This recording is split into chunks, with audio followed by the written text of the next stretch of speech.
Naruto exclusive videos lemon come out on my boosty. You can watch and subscribe. Link in the description. Enjoy watching. Description: it is clear to everyone that Naruto cannot live without adventures. But life after the war turned out in such a way that the famous blonde had to gather dust, gnawing on the granite of science, trampling her way to her dream. Boredom. True, it turned out that adventures also cannot live without Naruto. Take this, sign for it. The quest called Fall on Tobirama's Head begins. And in this set with Tobirama there are also Hashirama and Madara. Now it will definitely not be boring. Chapter 16. Life continued to boil. Naruto was boiling too. From indignation. Tobirama, to his surprise, enjoyed her reaction. A strange, but suddenly such a calming feeling. All she could do was accept her position, consider it a defeat, dejectedly following in his footsteps. He almost got what he wanted. Their acquaintance was not going well. Not at all. Although Naruto made a pathetic attempt to improve their relationship, he himself decided to distance himself from her. In his opinion, nothing good should be expected from her. After all, as soon as she opened her mouth, he was filled with an uncharacteristic irritation and anger. Simply put, he lost his temper. It was safer to keep his distance. True, it was not really possible to keep his distance. He had to interact. But he impulsively, in the grip of inexplicable gloating, got involved in this venture. He knew how crazy it was to go on a mission to find an attacker unknown to them after so much time. A waste of his resources. Especially when his brother had decided to tie the knot with a representative of the Uzumaki clan. He needed to be close to Hashirama, to make sure he didn't do anything else. And to think this event through to the smallest detail. But no, he, following the emotionality that had hatched through the stone shell of his impenetrability, got involved in this adventure. They don't know anything about the attacker. And she knows. She definitely knows. All the signs are there. And she didn't really deny it. But what made her keep silent? Perhaps it was worth the old-fashioned way, interrogation with bias, under torture, but to extract what was necessary. It seemed that something unacceptable and inexplicable prevented him from doing this to her. Otherwise, why wasn't she still in the interrogation room, and why was he using cunningly deduced paths to reach his goal? He wouldn't have let it go unnoticed anyway. Naruto couldn't be left unattended at all. For obvious reasons. And a little unclear. It was easier to perceive her as a potential enemy. But at that moment, in the residence, when they were on the same wavelength, thinking about the same thing with manic passion, indulging in inexplicable inspiration, made him look at her from a different angle. As a possible like-minded person. Exactly. That's why he makes allowances for her. That's why he tries to justify her silence. Maybe she had good reasons to hide the identity of the villain. That she knew who it was, there was no doubt. But the reason she couldn't say. There were quite a few of them, in his own head. He would like to think that it was fear, but Tobirama ruled it out. Naruto could be afraid, but she firmly looked fear in the face, not giving in to it. So he dismissed that explanation. A less rational reason suited her better. Something impulsive and emotional. He's your... Tobirama broke the silence, speaking his thoughts out loud. But then he stopped, searching for the right word. A lover? Naruto, who was walking almost shoulder to shoulder with him, almost tripped upon hearing that. His question threw her off balance on all fronts, unexpectedly hitting her in the gut. Sorry, what? Her face showed genuine shock and bewilderment. She didn't know what she wanted more, to be outraged or angry. Are you covering for him because you have a connection with him? Tobirama was betting on it. There were basically no other adequate reasons, other than blackmail, for why she was hiding the identity of her attacker. What made you decide that? Uzumaki, hearing something like that from him again, was as embarrassed as if she had been forced to eat a huge live spider. She and Kakuzu? It sounds disgusting. For her. Otherwise, I don't see any reason why you would keep the information quiet, he admitted. A lover? It couldn't be simpler. A boyfriend there? Or a fiancé, she grumbled, trying to throw out of her head the imaginary pictures of her and the Fiveheart as lovers. Disgusting. How disgusting. It even made her sick.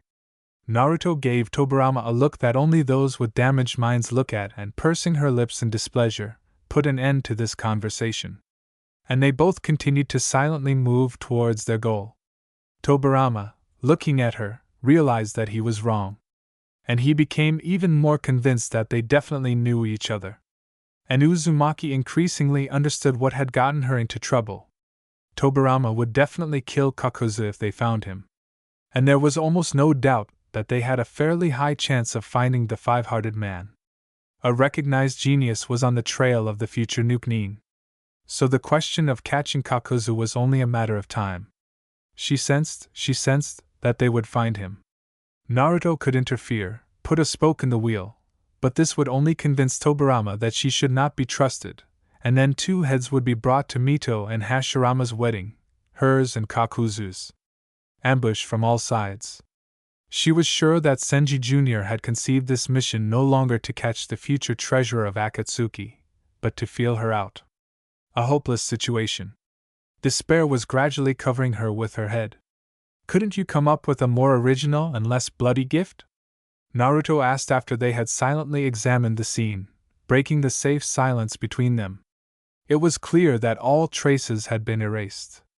Coming to the scene of the crime almost 2 weeks later was not a good idea. After so many had tramped around here, also looking for traces. But it was worth starting somewhere. Uzumaki, she perked up. No. They won't find Kakuzu. They won't. She assured herself, obediently following Tobirama. A gift that has long since run away. She allowed herself to feel relief. Kakuzu was probably already prowling somewhere far, far away, in another country, having left the corpse of the shinobi who had served as his heart donor under some bush. We are shinobi, Tobirama shrugged. Like, the profession explains the specifics of the gift. And yes, he understood perfectly well that the likelihood of finding him was low. This mission was most likely designed to pry information out of Naruto. But that didn't mean he wasn't making every effort to catch him. He was simply trying to kill two birds with one stone. You're so unromantic, Naruto responded, rolling his eyes. She wouldn't be happy if Sasuke brought her the head of her enemy for her wedding. Maybe. Depends on who it was. And still. Yes. A great gift. She would have brought the head of Kakuzu and Haiden to Shikamaru's wedding if they were still alive. And she felt no less pleasure from presenting it than the one for whom this gift was intended. Oh gods! What a professional deformation she had. Naruto kept thinking about what to do if they did find Kakuzu. He needed to be saved from Tobirama's revenge. Although her whole being resisted this thought, it was necessary. It was very necessary. Tobirama brought her out of her dark thoughts. You said that you had ideas about the exam, Senju suddenly said, which surprised Naruto. And, it seems, a little himself. He managed to switch to the right thoughts quite successfully. To develop a systematization of shinobi and how to divide them into ranks. This faded into the background, because there was a lot of red tape with the construction of the village. So many that the daimyo's bureaucratic apparatus was ready to eat 3 powerful shinobi alive at once, and not even choke. He much preferred battles and fights than struggling with, in essence, useless documents. But the prospects that such a hidden village opened up made him silently, sparing no effort, devote himself entirely to the founding of Konoha. Well, yes, Naruto agreed slowly. I'm ready to listen to them, Tobirama said, slightly intrigued by what useful thing this girl could offer him. The idea of testing all the shinobi by sparring with Madara, Hashirama, or even himself was a SOSO undertaking doomed to failure. Sometimes his older brother's infantilism was astounding, as was the fact that Madara supported it. It would seem that they were smart adults.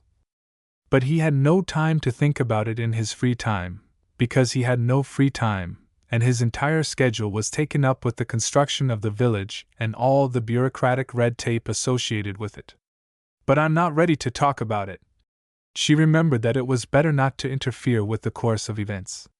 And when she said that she was ready to express her expert opinion, she did not think about the consequences, but only wanted to talk about the system from her time, to show off her resourcefulness and ingenuity in front of 3 important, smart, and strong shinobi. Because you have no thoughts on this matter, and you just decided to seem smarter, Tobirama summed up. Without any mockery or accusations. Just a dry statement of facts. Regrettably insulting. Better shut up, Naruto growled, feeling anger rising inside. But partly he hit the nail on the head. 1 sentence, and she was ready to flare up like a match and pour at least a bucket of slop on Tobirama's head, figuratively speaking. If you asked me, it means that your genius brains cannot come up with an adequate solution to the problem, she drawled sarcastically. It is necessary to take into account all the qualities of the test subject in order to give a reasonable assessment of his skills. Individual tests require a lot of time and effort. Tobirama ignored Naruto's injection of poison, deciding to think out loud about the fact that he had not thought about the situation. He decided not to mention it. We need to increase the survival rate on missions. This directly depends on the correct assessment of shinobi. As reliable as possible. And any system has errors. Only individual testing has minimal deviations. To minimize risks, it is necessary to correctly form teams, and not test shinobi with maximum accuracy. Naruto interrupted him, understanding where he was getting at. Tobirama was such a pedant that he seriously considered individual, and obviously scrupulous testing. Yes, his entire life would not be enough to study all the strengths and weaknesses of each shinobi in the village. And Tobirama's life according to history lessons was not particularly long. Why? Senju asked a reasonable question. Teams. You need to correctly divide people into teams. Then the risk of death can be reduced to a minimum, Uzumaki said. They were told this at the academy. These were the basics of shinobi life. You are a strong fighting unit on your own, but together you are even stronger. By the way, the academy was built under Tobirama's rule. He should understand more than she does on this topic. But maybe it's not time yet, he hasn't reached this simple truth yet. But in order to correctly select the balance of forces, it is necessary to test everyone. Tobirama got the gist. The weaknesses of one will cover the strengths of the other. Smart. But then again, in order to correctly form, it is necessary to test the shinobi. And there is not that much time and effort. The village is in the formation stage, as are all the systems necessary for its functioning. At the moment, all this rests on the shoulders of the 3 of them, and the blind faith of the people that this will lead them to a brighter future. Tests are long. Questionnaires. A series of correctly selected questions. I don't argue, many people think of themselves much more than they actually are, but at first it's enough, Naruto said after thinking for a bit. In her time, the division into teams had been going on since the academy. Then their further development was monitored by the sensei and mentor. And thus, the Hokage had a complete resume for each ninja, where an outside observer clearly described the strengths and weaknesses of his student. But here this stage does not exist and is not expected in the near future. All the same, this does not solve the problem much. Because they will write one thing on paper, but in fact it will be another, Tobirama objected. Risks will still not be excluded. A lie by one can become a death sentence for another. This cannot be allowed, because Konoha should become the place where the chances of survival for shinobi will be higher than ever. And another problem follows. Interclan teams that will be formed as a result of the survey can frankly fail as a close-knit team. Well then, this is where the second stage comes into play. Naruto was getting into the swing of things, starting to forget that she could blurt out too much. The conversation was starting to captivate her. She liked this side of Tobirama. She really liked it. At these moments, he turned into that historically documented second Hokage. Her almost idol. And about interclan ones. Set an example for them. Befriend the Uchiha, what's the problem? Naruto understood exactly what the problem was. How many years of interclan war had been going on? Such things are not forgotten so quickly and quickly. Are you kidding me, huh? Tobirama asked caustically. He frankly took this proposal with hostility, and immediately made it clear to Naruto. Teamwork is very important, she insisted, raising her tone. Otherwise, what's the point of this whole farce with the village? What's the point? To unite? Well, shinobi have stopped dying in interclan wars, but they will be dropping like flies on missions. I am serious. Strength is in unity. She spoke pompously. For the most part, she knew what she was talking about. Most of her victories were teamwork. She sped up to overtake Tobirama and turned to face him so that he could see how serious she was. But Tobirama's face was full of skepticism. That's what I'm talking about. Hashirama and Madara are not an example, as we would like to think. They are a given. An inevitable fact. Their friendship is strong, there is no doubt. They became friends without knowing who they really are. This leaves its mark. She continued with all seriousness, slowing down. Tobirama slowed down too, listening attentively. You are another matter. You are an ardent opponent of the Uchiha. According to rumors, you openly hate and despise them. And you don't trust, expecting a trick. And you tolerate Madara's presence only for Hashirama's sake. As well as this whole truce. If you become friends with the Uchiha. Tobirama grimaced in embarrassment, and Naruto rolled her eyes at this. Because of which she almost flew, tripping her heel on a strongly protruding root. Although they slowed down, switching to a fast walk, this did not save her from a probable fall. But Tobirama was fast. Faster than lightning. He did not let her fall, managing to grab her by the waist and pull her to himself, becoming a support and a point of her balance. In short, if you simply closely communicate with the Uchiha, and even respect their opinion, this will bury the hatchet of war between you even deeper. You are also an authority for people. The fall did not stop her from continuing her thought. She looked at him questioningly, raising her head, not even thinking about why he was standing so close to her. If he stood on the root she had tripped over, perhaps her gaze would be level with his. The Uchiha are a bad influence on you, he said coldly, his lips curling in disdain. Now he looked at her as if she were mentally ill, breathing evenly almost into her forehead. Impenetrable. It sounded like an insult from her lips. In short, okay, let's drop that topic for now. Simply by dividing people into teams, we need to artificially create a survival situation for them, and then it will become clear whether or not they can work together. And that's an idea. Approval slipped into his intonation now. Senju thought about it, involuntarily squeezing her sides harder than he brought Naruto out of his trance. During the conversation, she ignored the fact that Tobirama was too close, and generally lost sight of the fact that she almost flew backwards, tripping over a treacherous root in her path. Tobirama was still holding her, also probably forgetting during the dialogue that it was necessary to remove his hands from someone else's waist. Uzumaki immediately blushed and tried to push Tobirama away. This embarrassed her. Tobirama himself emerged from his thoughts only when he felt her palms forcefully push him into the chest hidden by his armor. He looked at Naruto's reddening cheeks with barely visible amazement, then came to his senses and removed his hands, taking a hasty step back. Naruto immediately took a step back, looking away. Blood continued to rush to her cheeks. Why did this embarrass her so much? The awkward pause that suddenly interrupted their conversation was indecently dragging on, turning into tension. Senju blinked in confusion, looking from under his eyelashes at her waist, which he was squeezing almost in an embrace, then at her reddening cheeks, wondering how long they had been standing like that. SOSO, the famous Tobirama Senju, the third voice cut in between their confusion and embarrassment, pulling them back to reality. I will take your heart. The attack followed immediately. Deadly and direct, aimed at Naruto. Naruto, who barely had time to turn her gaze to the third and definitely extra one, froze in shock, looking with her fear into his piercing green eyes. Chapter 17. It was not for nothing that Tobirama was called the God of Thunder. His speed was beyond reason and could rightfully be considered divine. An appropriate comparison for his strength and power. He managed to grab the frozen Naruto in his arms and move with her, avoiding the cutting wind attack.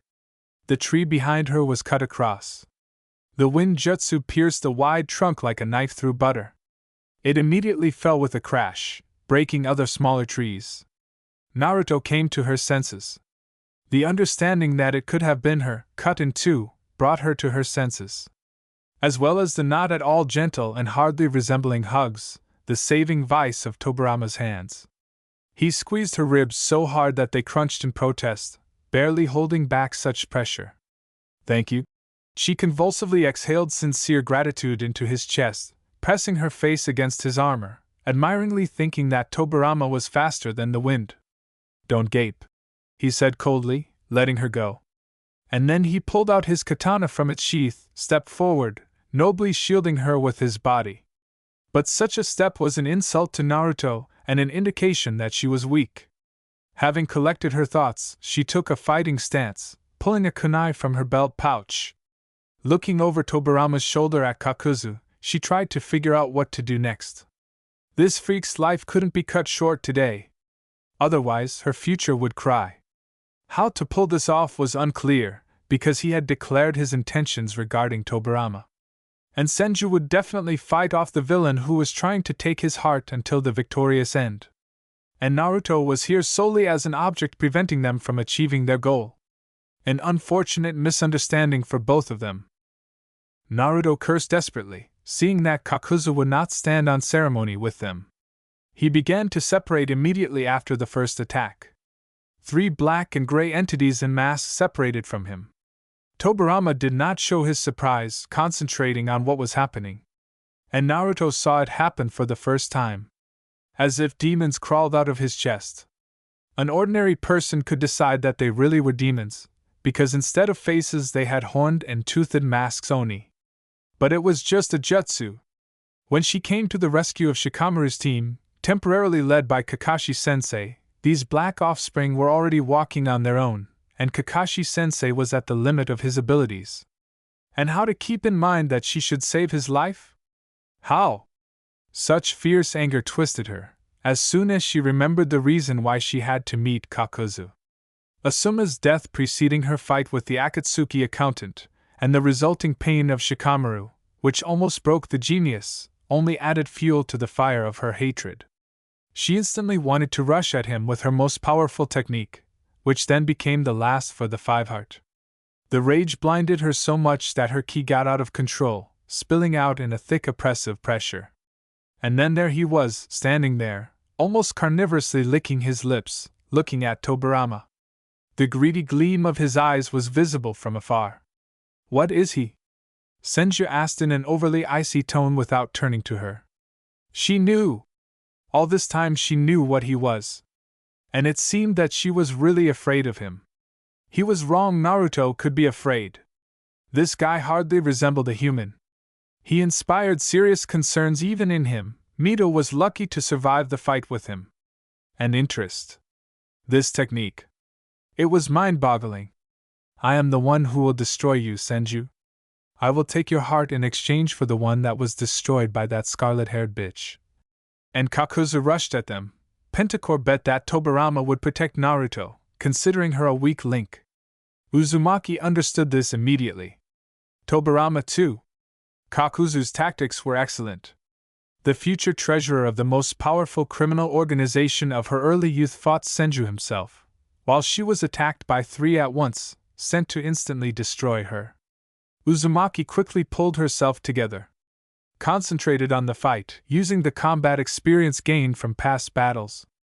Tobirama, however, split into 2 using cloning, which caused Kakuzu's indignation when he realized that this was not just an illusory clone, but a completely real combat unit, capable of inflicting quite real damage. Naruto was bursting with anger at the future Akatsuki, and a little gratitude to Tobirama, who covered her. She would think about his motives later, but it was a little nice from such care on his part. She would just silently and with great pleasure accept Tobirama's help now. She wisely admitted that she was the weak link. Not yet all patched up, relatively young and youthful Kakuzu turned out to be a significant force and power for the 2 of them. And Naruto did not understand the reason for this. She was sure that Tobirama was strong and powerful enough to defeat this accounting fiend alone, but something was definitely wrong. Either her expectations about the second were exaggeratedly high, or Kakuzu's abilities were biasedly underestimated. And then Naruto remembered that Kakuzu survived the fight with Shodai. And that was an incredible achievement. Tobirama was weaker compared to Hashirama. She had finished off Kakuzu in her time. If she had fought from the very beginning, the probability of her victory would most likely have rapidly approached zero. And Kakuzu was so confident in his strength and rich combat experience that this led to him being defeated by some kids. She should be happy that everything is going so well. Kakuzu was problematic. But he really needed only Tobirama's heart.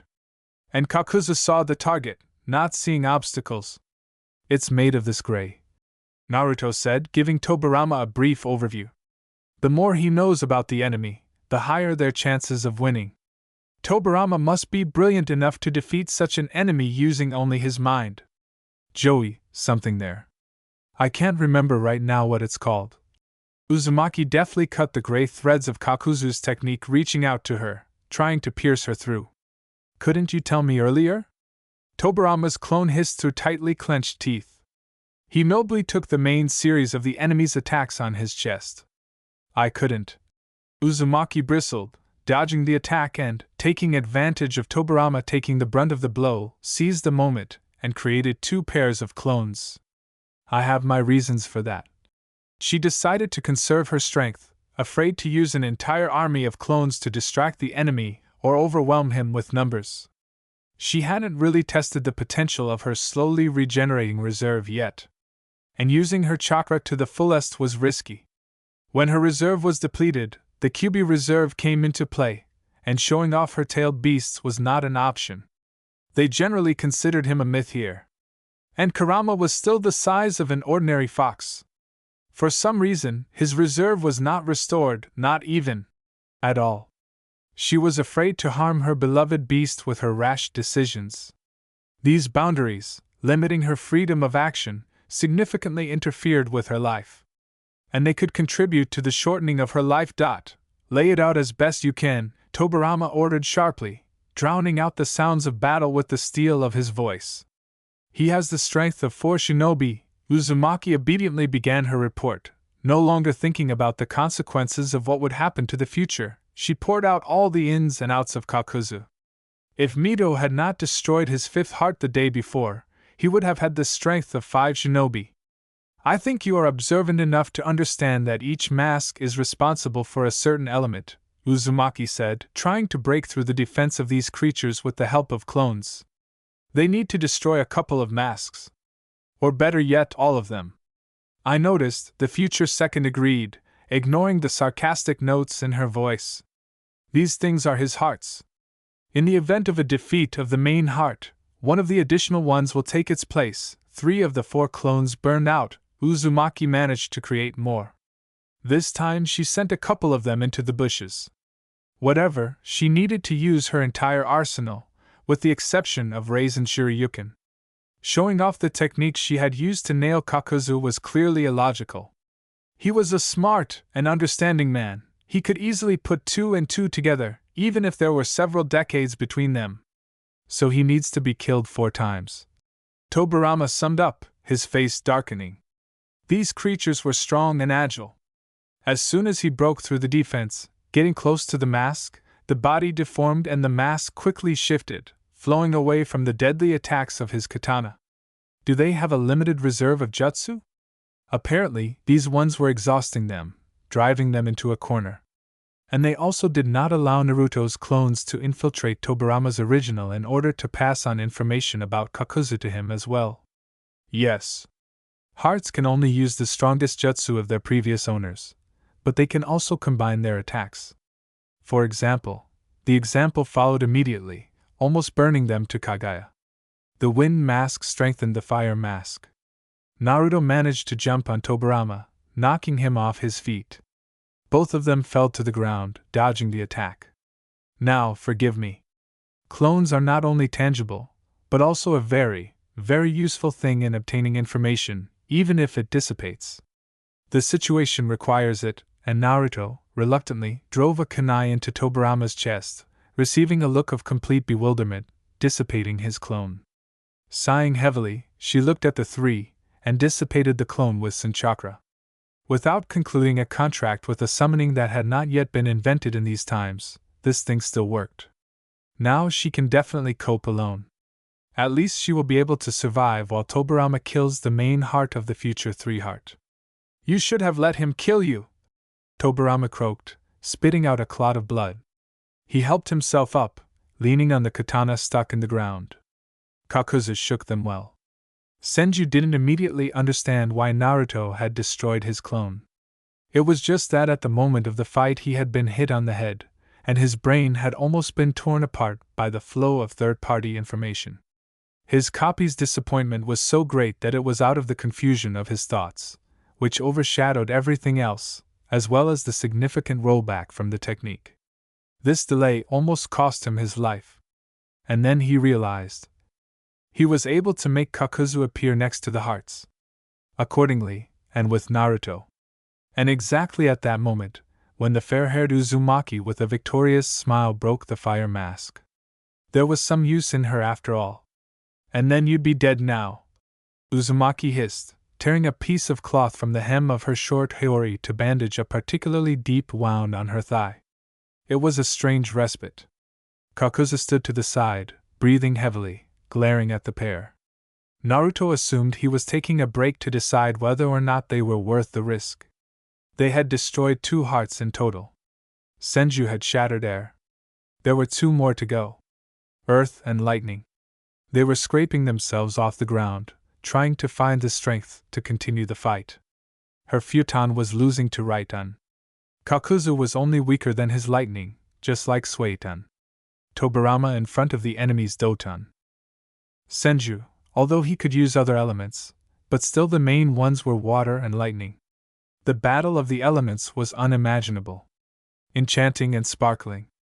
They were not inferior to each other in the mastery of Saishitsuhenka.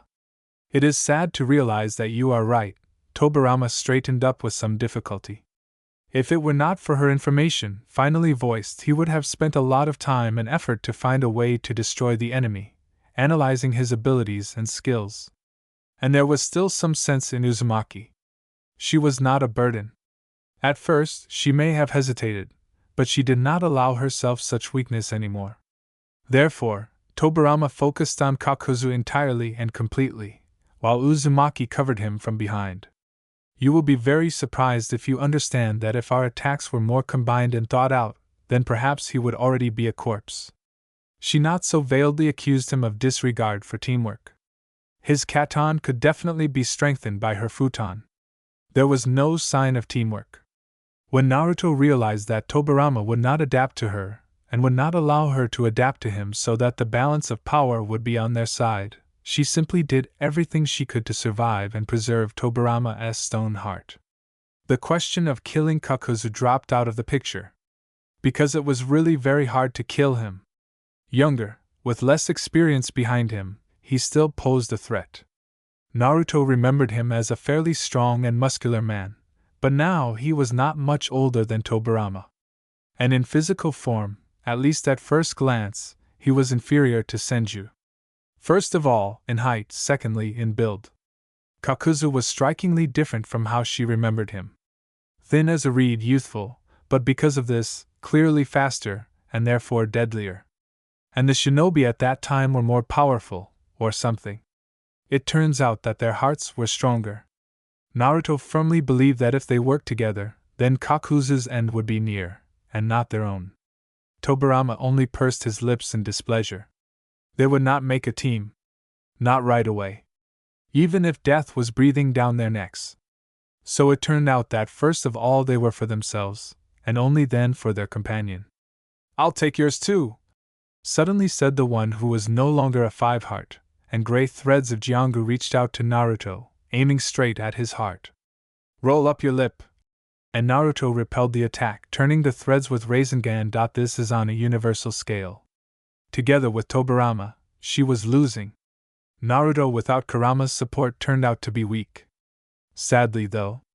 Having gotten used to such a reliable rear as the fox, she could hardly adapt to the conduct of the battle in the current situation. She really missed his support and practical advice. The plus was that she forced Kakuzu to distance himself, considering her no longer an annoying hindrance, but an excellent, but alarming donor. Perhaps, in vain, she showed her predisposition to fickle jutsu. Wind just destroyed Tobirama, having lost his leading hand in battle. That is, the right one. The gray threads of Jianga crushed Senju's hand before he broke the mask, reaching the heart. He could fight with his left hand too, but not as effectively. And Tobirama had some special connection to Kenjutsu. He never parted with his sword. The downside of the situation was that her heart was now relevant to him too. Beaten and almost incapacitated, they were easy prey. As was Kakuzu, who was also beaten and bleeding, which was quite difficult given his body structure. The god of accounting was more than half made up of his own threads. The second heart returned to its place. It came to his back. He decided it was safer to keep it with him. The odds were even out. This was already a game of preemption. Naruto, breathing heavily, tried to figure out how to make this freak escape. Which, by the way, also prevented her from fully fighting. Kakuzu's obsession with survival played against her. In the heat of battle, she often remembered this, slowing herself down. So it was her fault that they were like this, and not the discord between her and Tobirama and their inability to work together. The fight continued. Now she and Tobirama looked like a team of sorts. Because she had to cover his right side. And herself too. If Senju also died in this fight, she would never forgive herself. Firstly, the future would change, and secondly, he was a genius, even though he was nasty in places. He couldn't die. He had to smuggle a bunch of useful stuff into Konoha's structure and become the second. Kakuzu tried to separate them. But they did him a favor. They separated each other because of their own mistakes. Their jutsu, thrown simultaneously at Kakuzu, collided with the stone wall of the protective technique of the earthen heart, and the shock wave threw them in different directions. Who should I start with? Kakuzu asked contentedly, removing the earthen wall, looking at their obvious collapse. Tobirama, having barely stood up, was staggering. Naruto got to her feet not on the first try. It was almost impossible to lean on her injured leg. Senju was unarmed. His katana was thrown aside by the shock wave. Only his jutsu remained with him. Although no. It seems that he had problems with his left hand too, if you look closely. Oh gods! The one they got into was getting deeper and more merciless. With her, it seems that there was nothing left at all. Only weak echoes of Kurama's experiences and pitiful grains of his chakra, so familiar and warming, but almost useless. Fortunately, Tobirama was so busy with the fight that he had no time to suspiciously glance at her, sensing something was wrong with her. Ladies first. Naruto smiled bloodily, taking a step forward and almost falling. She managed to keep her balance by miracle. Her death here would mean nothing for her life in her past, which from this time was still a distant future. And Tobirama's death would turn the world so familiar to her upside down. He should not die now, not now. Are you giving up? Tobirama glanced at her, assessing her state of health. Of the two, she was relatively less battered. At least her arms were intact. Kakuzu had been aiming for him from the start, so he had taken more of it.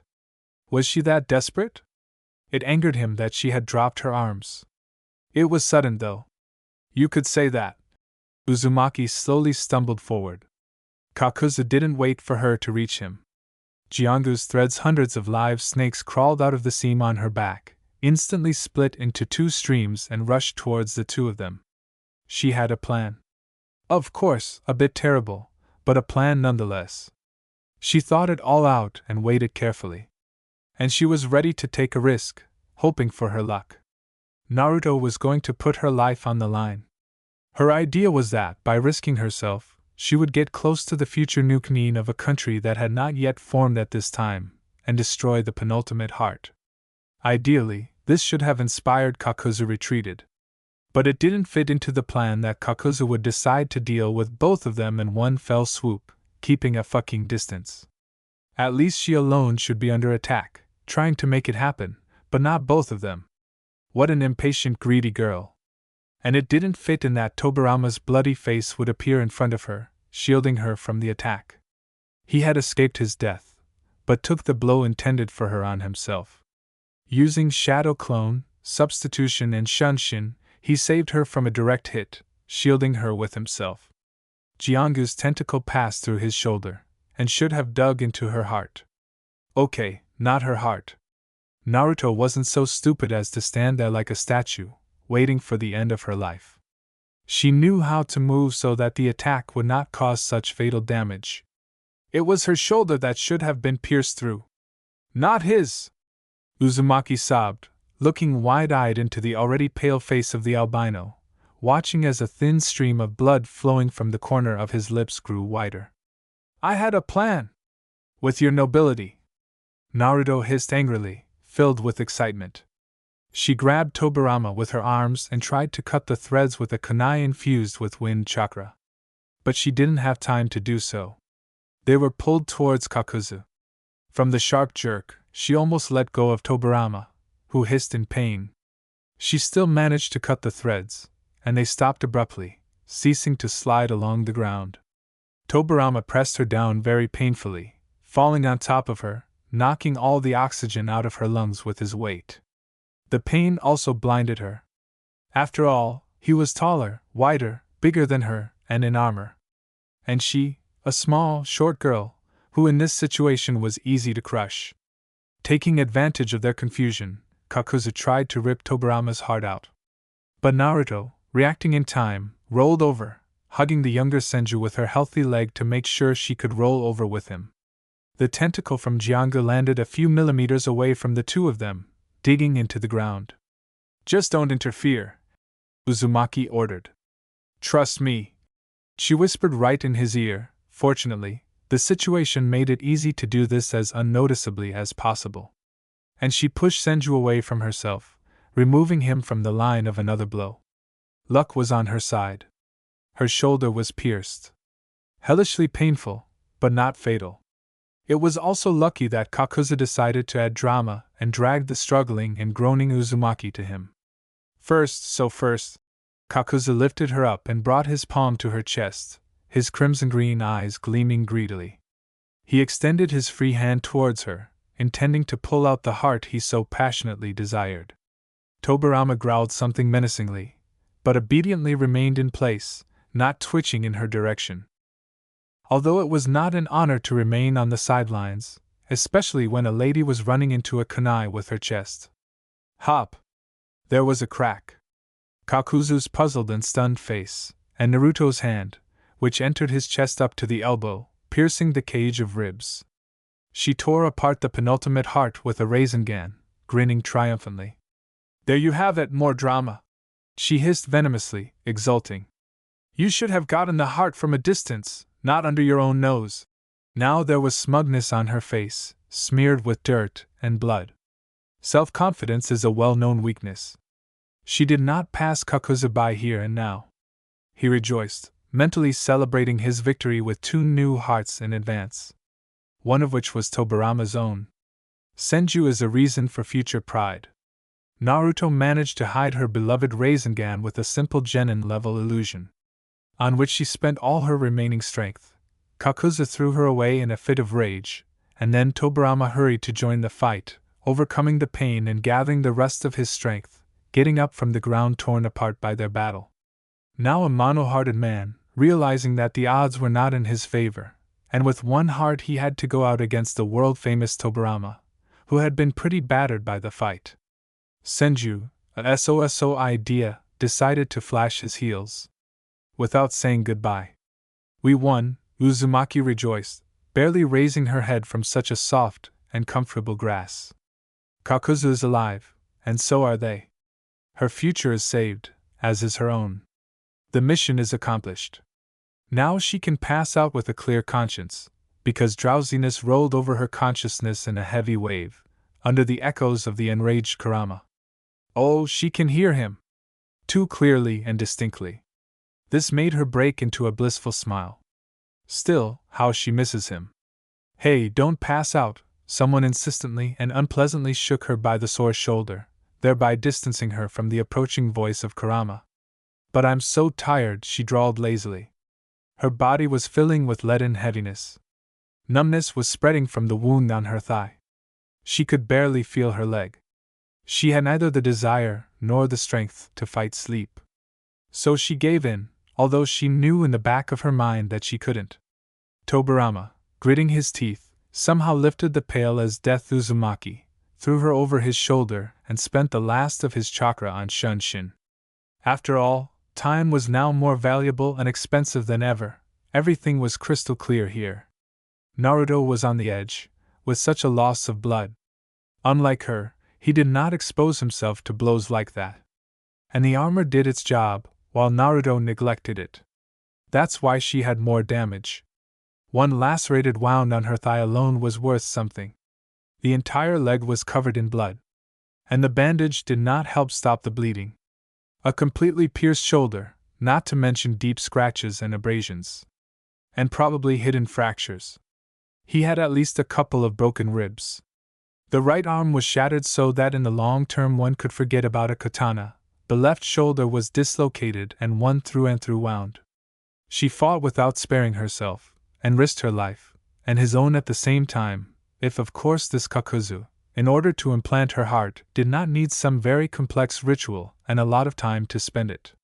For him to acquire a new heart in the middle of a fight means to gain superiority over the enemy. And for him to lose a comrade in arms means to increase the probability of losing his own life. As cynical as it may sound. But luck was on their side. Or his. Because if he continued to hesitate, Naruto would not only lose luck, but also life. Somewhere in a couple of hours, at the end of the day, he, sweaty, wildly tired, barely standing on his feet, stumbled into his brother's office. Literally stumbled in. He fell on the threshold along with a bloody Naruto, losing consciousness due to exhaustion, forcing his brother to choose who needed first aid more.